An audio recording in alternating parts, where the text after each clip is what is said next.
21শে জুলাইয়ের পর এবার 28শে আগস্ট কারা আসল তৃণমূল ছাত্র পরিষদ, এবার তাল লড়াই।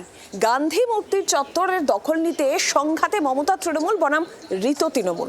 সোমবার আরও একটি আবেদন জমা দিতে চলেছে ঋত শিবির হাইকোর্টে।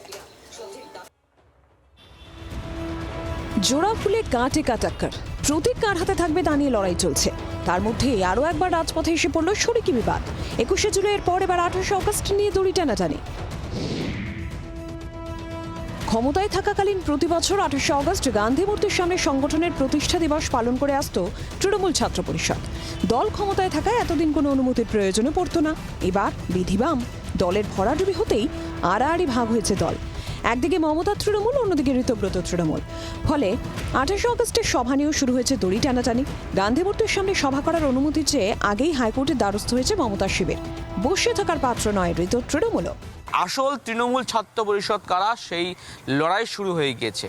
যা সূত্রের খবর, আগামী সোমবার একটি আবেদন জমা পড়তে চলেছে। সেই আবেদনের মূল বিষয় হচ্ছে এইটা যে আমরাই আসল তৃণমূল, আমাদেরকেই পারমিশন দেওয়া হোক, আর আমরাই আসল তৃণমূল ছাত্র পরিষদ, আমাদেরকে পারমিশন দেওয়া হোক।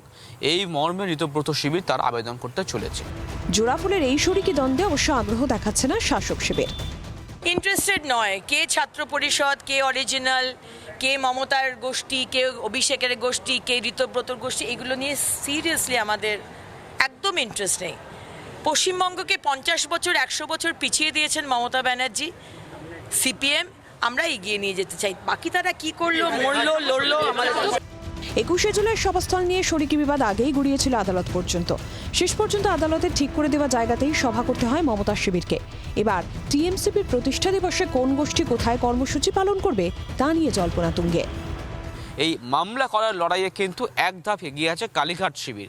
কালীঘাট শিবির তারা আগেই মামলা করেছেন, পরবর্তী পর্যায়ে কিন্তু ঋতব্রত শিবির তারা মামলা করেছেন।